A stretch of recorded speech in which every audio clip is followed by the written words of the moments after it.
నమస్తే, నేను మీ Ravi Prakash, real estate expert and achievement coach.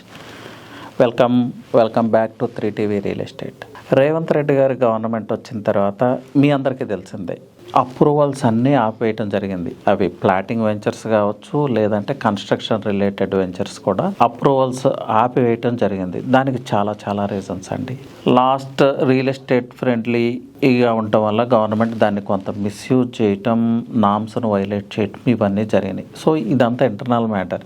చాలామంది అనుకోవటం ఏంటంటే అన్యాయంగా పర్మిషన్స్ ఆపేశారని, బట్ అలాంటి పరిస్థితులు వచ్చినాయి. సో పర్మిషన్స్ అన్నీ ఆపారు.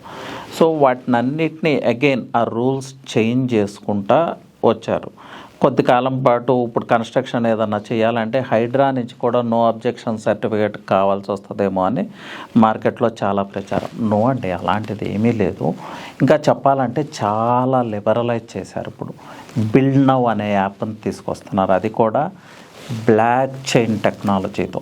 ఎందుకు దీన్ని తీసుకొస్తున్నారంటే రియల్టర్స్ని ఎంకరేజ్ చేయటం కోసం గవర్నమెంట్ రియల్ ఎస్టేట్ ఫ్రెండ్లీగా ఉంటే, నేను జనరలైజ్ చేయట్లేదు, దీన్ని దయచేసి అర్థం చేసుకోవాలి. వీళ్ళు నామ్స్ అన్నిటిని వైలేట్ చేస్తా, ఉన్న అన్లిమిటెడ్ ఎఫ్ఎస్ఐని యూటిలైజ్ చేసుకుంటా, అన్లిమిటెడ్ ప్రాఫిట్స్ చేసుకుంటా, అర్బన్ ఇన్ఫ్రాస్ట్రక్చర్ మీద విపరీతమైన ప్రెషర్ పెంచడం, అలాగే ఎఫోర్డబిలిటీ అనేది టోటల్గా మిస్ చేశారు మార్కెట్లో. హైదరాబాద్ ఎఫోర్డబుల్ అని ఇప్పటికీ చెప్తున్నాం. రియల్గా ఎఫోర్డబుల్లా కాదా అనేది మీరే ఆలోచించుకోవాలి. సో ఇది ఈ నామ్స్ వైలేషన్, ఇవన్నీ రియల్ ఎస్టేట్ ఫ్రెండ్లీగా ఉండటం వల్ల వచ్చిన ఇబ్బందులు. రేవంత్ రెడ్డి గారు స్వయంగా రియల్ ఎస్టేట్లో ఉండటం, ఆయనకి లూప్ హోల్స్ అన్నీ తెలియటం వల్ల ఆయన రావటమే పర్మిషన్స్ నిలుపుదల చేశారు. అయితే దాన్ని ప్రాపర్గా అడ్రస్ చేస్తుంటే ఈ ఇబ్బందులన్నీ వచ్చి ఉండేవి కాదు.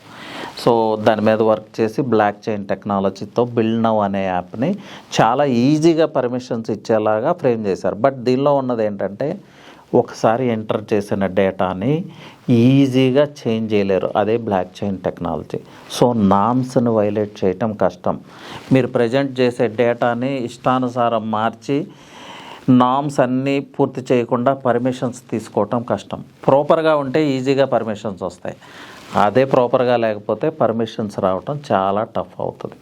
So this is the new change అండి. బిల్డర్స్కి ఇది చాలా యూజ్ అవబోతుంది. ఎలాంటి బిల్డర్స్కి? రియల్గా హై ఎంట్రీ బ్యారియర్స్, పొటెన్షియల్ బిల్డర్స్కి, మంచి బిల్డర్స్కి ఇది యూజ్ అవుతుంది. లో ఎంట్రీ బ్యారియర్స్తో ప్రాపర్ కైండ్ ఆఫ్ ఇన్ఫ్రాస్ట్రక్చర్ లేకుండా వచ్చే బిల్డర్స్కి, ప్రీ లాంచ్తో ప్రాజెక్ట్స్ చేసేద్దామనే వచ్చే బిల్డర్స్కి ఇక ముందు టఫ్ టైం కాదు, అలాంటి బిల్డర్స్ మార్కెట్ నుంచి వ్యానిష్ అవబోతున్నారు. ఇది రియల్ ఎస్టేట్కి చాలా అవసరం. అలాగే లేఅవుట్స్ విషయంలో కూడా ప్రాపర్ ల్యాండ్ డాక్యుమెంట్స్, అన్ని రకాల పర్మిషన్స్ అన్నీ ప్రజెంట్ చేయకుండా పర్మిషన్ రావడం అనేది చాలా టఫ్ అవబోతుంది. ఏదో మేనేజ్ చేద్దాంలే, ఏదో చేసుకుని తెచ్చుకోవచ్చు అనుకునే వాళ్ళకి ముందు కష్టకాలం. ఎందుకంటే ఆ డేటాని ఎవరు ఎరేజ్ చేయలేరు, అలాంటి టెక్నాలజీ ఇది. సో ఇది థియరిటికల్గా చెప్తున్నానండి, బట్ ఇంప్లిమెంటేషన్లో దీనిలో కూడా ఏమైనా లూప్ హోల్స్ చేస్తారా? So sorry to say this, మన ఎంప్లాయీస్ని, మన వాళ్ళని తక్కువ అంచనా వేయలేము.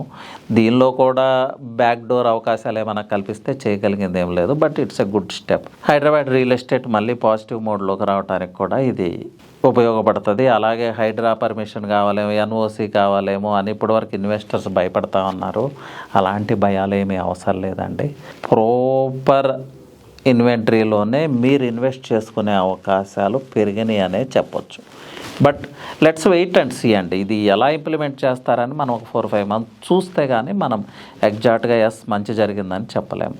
బట్ ఇన్ఫర్మేషన్ అయితే మీకు ఇస్తున్నాను. సో థ్యాంక్ యూ అండి. ఇది హైదరాబాద్ రియల్ ఎస్టేట్లో latest update. Thank you and all the best.